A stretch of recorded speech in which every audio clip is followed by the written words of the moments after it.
They asked for a quote from me on this conference, and I said that blockchain feels like a family to me, and that every time I come to one of these conferences, it doesn't feel like at work, it feels like I'm going to a family reunion. This is the 15th edition of this conference, and I've been fortunate enough to speak at it 12 times. And that's amazing to someone like myself who's been in the space since 2010, long before it was a blockchain space, when it was just the Bitcoin space. The first conference I ever went to was 32 guys in a church basement. And so here we are in the Ritz-Carlton in Grand Cayman. So, we've moved a little far. So what I'm going to talk about today is I'm going to talk about sort of the blockchain ecosystem and one of what we feel is sort of the most impending threat to this ecosystem and our plans to handle that. So current blockchain landscape. In 2016, as an ecosystem, we raised about $100 million in ICOs. Now, last year, this slide is already out of date. I've been giving this presentation for several months, and it's the slide that just kept going out of date. Initially, it was 1.6 billion, then 2.3 billion, then 3.6 billion. We actually closed out 2017 with raising $4.2 billion in ICOs. That's great. Patents, 2012, 71 blockchain-related patents in the United States. 2016, 469, and in 2017, this number's wrong too. We actually closed out the year at 832 patents related to blockchain. And we plan on growing as an industry. This is a very high-velocity ecosystem. We plan on growing 16x over the next few years. But let's talk about blockchain developer supply and demand. We surveyed 200 Fortune 500 executives. And of those 200, 188 of them had plans to implement blockchain technology, which sounds amazing, till you get to that little sliver right there. Of that 188, only 12 of them actually thought that they could identify the talent to actually implement that technology. And this is the problem. Currently, right now, on the face of the earth, there are 14 available jobs for every qualified blockchain developer, in an industry that we just said plans on growing 16x over the next few years. So here's the problem with that. We have this huge potential of an industry-wide bottleneck, and we're already seeing this. Blockchain companies, all of the companies that you know and love in this space, every one of them currently struggles to attract engineering talent. And if left unchecked, this could actually lead to a threat of a sector implosion. We're already seeing things like this. Last year, a very well-known, prominent ICO named Tezos raised $250 million in an ICO. And they're currently kind of going through an implosion. And in their internal memos, they actually cite a failure to attract engineering talent as one of their main reasons for failure.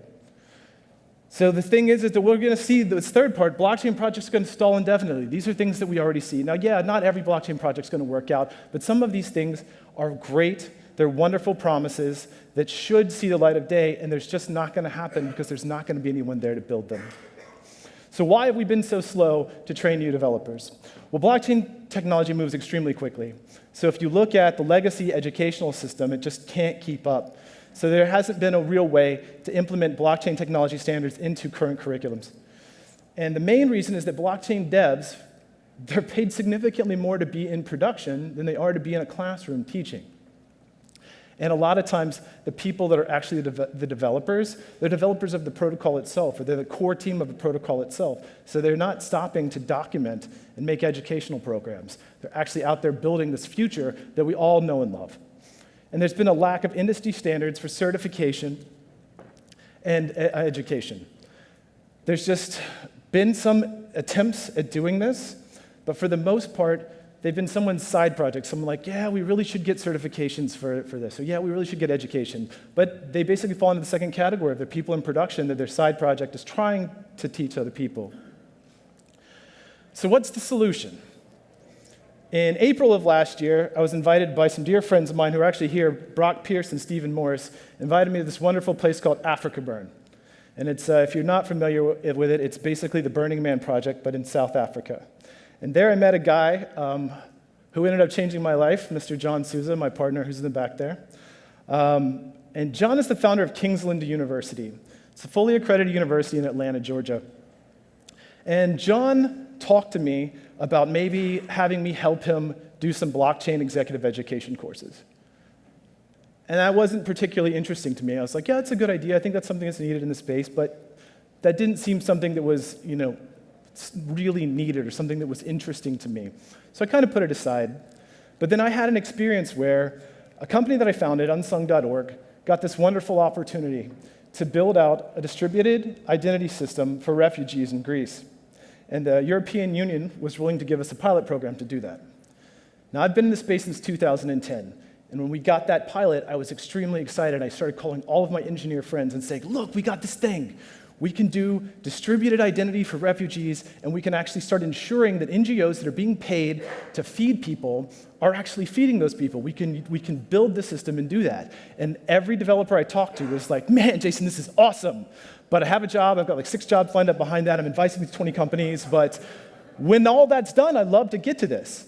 And I said, cool, I'll go to the next guy. And I went to the next guy, and I got some version of that, some version of the same story. And then so after calling most of my friends that were developers, I started calling CEOs and said, hey, are you hiring engineers? And you can't get that word out of your mouth. You can't get the word engineer or developer out of your mouth when you're talking to a blockchain CEO, because they'll go, do you know somebody? Can I hire someone? I'll hire their friends. I'll hire the whole team. Just bring them in. And so I said, how big is this problem? And so I dove in really deep and actually started talking to people in the sector and realized that this problem was significantly larger than I had imagined, and that I knew it was bad. So I went back to John, and I said, look, I know this is different, completely different than what you're doing right now, but what if we went to your accrediting body and we changed a format, and we set up Kingsland to become the first fully accredited school for blockchain development, and we started teaching formally blockchain development best practices as an institution. And that's exactly what we did. Academy School of Blockchain, the world's first fully accredited school for blockchain development. What we are is a full-circle solution which gives the developers, executives, and universities tailored options for blockchain education, and then connects graduates with careers and companies looking to hire them. What we've done is we've created a full immersion 6-week course for existing software developers, where we take qualified software developers, immerse them for 6 weeks in hands-on blockchain-based training, and then come out the other side a blockchain developer. This is a way for us to retrain software developers and get them into our side of the business. On Earth, right now, there's 18.5 million software developers. On Earth, there's 4,000 people that call themselves a blockchain developer. And if you've ever tried to hire any of them, what you'll know is that 3,000 of them are lying. It's the truth. So we have a project-based course where we take developers and they go in, and it's hands-on from day one. They're writing code. They're not learning theory. They're actually building a portfolio out. They're building wallets. They're learning about transactions. They're learning about block headers. They're learning about distributed applications. And they're doing this in an environment with literally the best people in the ecosystem. So our company has been in existence, Kingsland University has been in existence since 2009. We successfully delivered global education to over 275,000 students worldwide. So teaching technology is not something that we're new at. These are our list of wonderful companies that we've done business with in the past. They're bask in the glory of people that we've taught before. But we're a Sachs-Cassie accredited university, and what that means is we're accredited by the Southern Association of Colleges and Schools. They accredit all of the universities in the southeastern portion of the United States, one of 6 regional accrediting bodies in the United States that's recognized by the Department of Education. And what that means is, for the first time ever, we have access to Title IX and Title IV funding. Title IV funding is free financial aid for student assistance. So if you went to school in the United States, you're probably very familiar with this. This is all of the government grants and loans programs. And then Title IX funding is all of the Veterans Administration's programs, like the Montgomery GI Bill and vocational rehabilitation programs. So for the first time ever, the hundreds of billions of dollars in educational assistance that's available to Americans is now available for Americans to learn blockchain development. And Academy is currently the only accredited blockchain development school in the world. We've already started engaging in conversations with multiple governments around the world. We've had really amazing partnership agreements in Canada, Singapore, Korea, Australia, Germany, the Netherlands, and we continue to grow this. This is something where we're able to walk in and they understand the proposition very easily. So we have, beyond a blockchain academy, we have sort of a whole gamut of blockchain education. We have a coding academy. So on our 6-week immersion course, you already have to be a software developer. We actually have a very strict entrance exam, because the only way for us to control the quality of people coming out is for us to be very strict on the quality of people going into that program. But if you don't have any experience, we can actually take you from nothing and put you into our coding academy, which is a 1-year immersive software development program, and then 1 year on-the-job training with an additional year of education that's combined with it. Now, this program has been running for over 5 years, and that program has a 92% placement rate. If you look at the current coding academy, 12 weeks, I can take you from a fry cook to being a software engineer in 12 weeks. If you look at the placement rates for those, they hover around 30%. And then the attrition rate out of that 30% is like, they only keep 12% of the people that actually get hired. So it's really bad. So we think that we've developed a model that's significantly better than that. We have the Blockchain Academy, 6 weeks, full immersion. We talked about that. John's actually convinced me of the executive education side, and there's actually a big need in the ecosystem for that. So we do that as well. We can do corporate and executive educations for blockchain. This is classes for the Deloittes and the KPMGs and the PricewaterhouseCoopers of the world that need to understand blockchain technology at a fundamental level, but don't actually need to know how to build that. We also do consumer education, evangelism through blockchain education, how to use a wallet, how to conduct your first transaction, those sort of things. And we're actually building the largest repository of free blockchain educational resources in the world. And we also do industry-specific tailored training. So if you have a company and you need to retrain your workforce to work on your specific blockchain project, we'd be happy to work with you to develop blockchain training specifically for your cohort. Now, when I said we have the best of the best, it's not a joke. The people that are actually working with us on building out our curriculum are the people that actually build these protocols. People like Craig Sellers, you guys heard from this morning, who's the founder of Tether, Vatomic, Omni.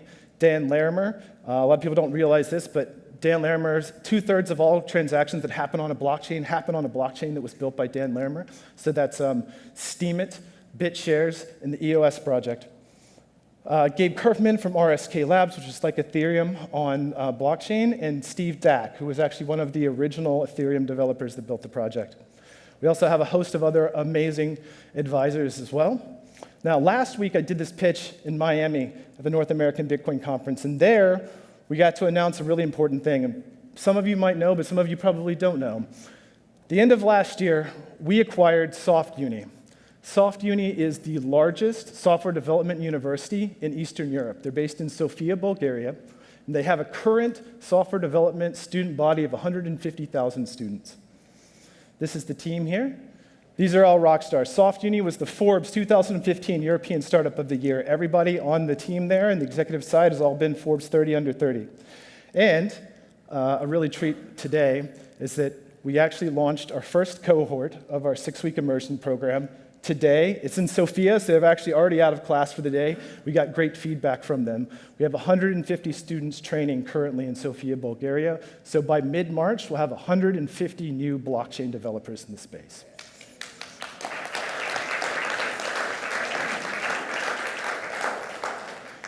So Academy Token, it wouldn't be a blockchain project if we weren't doing some sort of ICO, right? Academy is issuing a token on the Ethereum blockchain, the ERC20 token. And the Academy token will be a means of paying for immersive training programs, educational offerings, and access to our online content. Now, I know for ICOs, you guys are used to buying an ICO, and then the ICO struggling to figure out what you're going to use the token for. However, we currently have over 32,000 hours of software development content. On day one of token generation, the Academy token will be able to be used for access to that content. It will be able to be used for tuition for our immersion programs. It will be able to be used for tuition for our 1+1 coding academies. It's not just it. Using the Academy token will give you priority placement in those classes. Now, we have to price our classes in the US dollar. Like I said, we do have access to government funding, and unfortunately, I can't tell Uncle Sam that I would like to be paid in cryptocurrency from the federal government.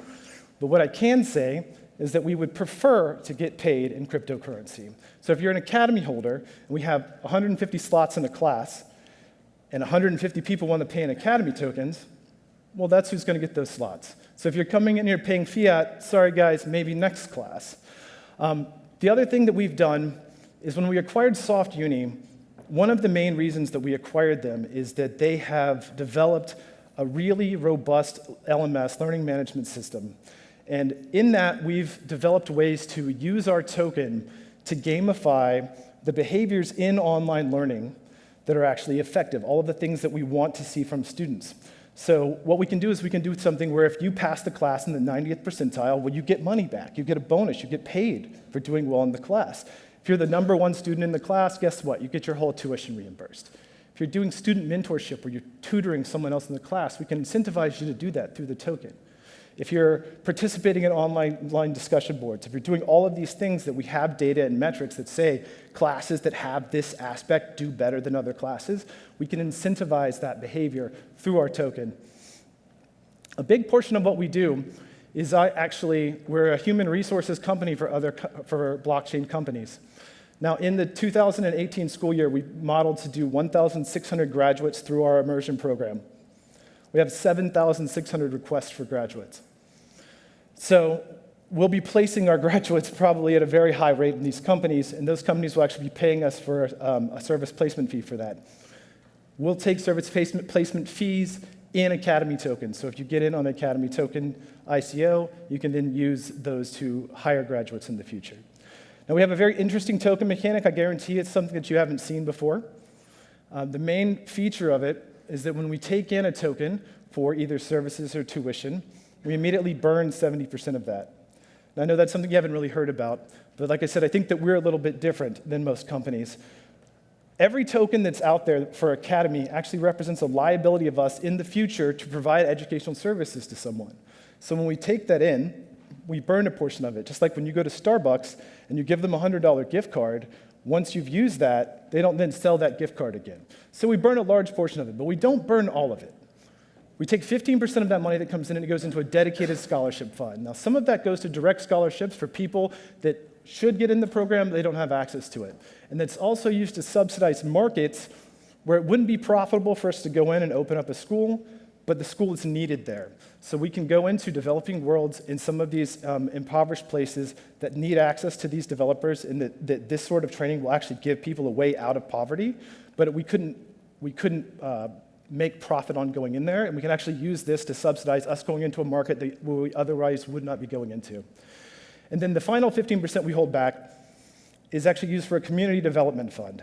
Now, we have, if you're familiar with the Dash masternode system, we've based the system sort of like that. We call it the advisory node system. So if you're a large token holder of Academy, which is currently 30,000 tokens, you can stake an advisory node. And what that allows you to do is to create proposals and then vote on the proposals of other node holders on what our elective curriculum should be. So if you represent a technology in the space that we're not heavy on in our course curriculum, you can say, hey, why don't you talk more about Dash, or Bitcoin Cash, or EOS, or Monero, all of these different sorts of technologies. So we've baked in a system where we can sort of take the pulse of the industry and make sure that our content is staying dynamic and relevant to the industry and the people that are going to be hiring our graduates.